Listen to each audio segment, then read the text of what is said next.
নির্বাসিত লেখিকা তাসলিমা নাসরিনের তোপ শেখ হাসিনার বিরুদ্ধে। আজকের আলোচনায় রয়েছে প্রবাসী লেখিকা তাসলিমা নাসরিনের সাম্প্রতিক ফেসবুকে পোস্ট, যেখানে তিনি তীব্র সমালোচনা করেছেন সাবেক প্রধানমন্ত্রী শেখ হাসিনার।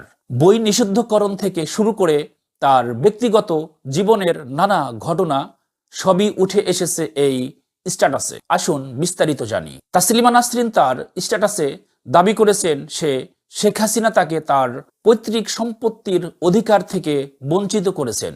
তাসলিমার কথায়, দেশে প্রবেশ করতে না দেওয়ার পাশাপাশি তার বোনকে দেওয়া পাওয়ার অব অ্যাটর্নি বাংলাদেশ দূতাবাস থেকে সত্যায়িত করা হয়নি। এতে তার বড় ধরনের আর্থিক ক্ষতি হয়েছে। লেখিকা তার আলোচিত বই আমার মেয়েবেলা নিষিদ্ধ করার জন্য সরাসরি শেখ হাসিনাকে দায়ী করেছেন।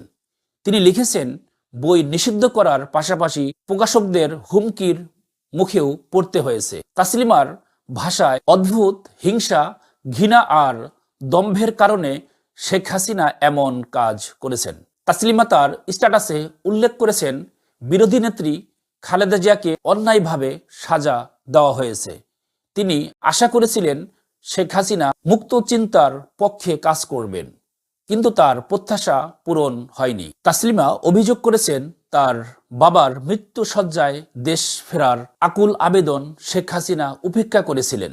তিনি দাবি করেন, শেখ হাসিনার আত্মম্ভরিতাই তাকে এই নিষ্ঠুর সিদ্ধান্ত নিতে বাধ্য করেছে। আগামী নির্বাচন নিয়ে তাসলিমা লিখেছেন, তিনি আওয়ামী লীগের প্রতি কোনো প্রতিশোধ নিতে চান না, বরং মুক্তিযুদ্ধের পক্ষের শক্তির জোট বাঁধার প্রয়োজনীয়তার কথা তুলে ধরেছেন।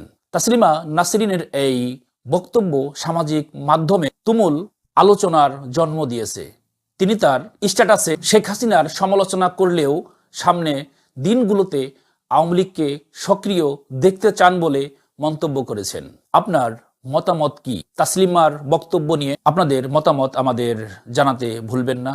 এই ধরনের আরও আপডেট পেতে চ্যানেলটি সাবস্ক্রাইব করে এবং ভিডিওটি শেয়ার করুন।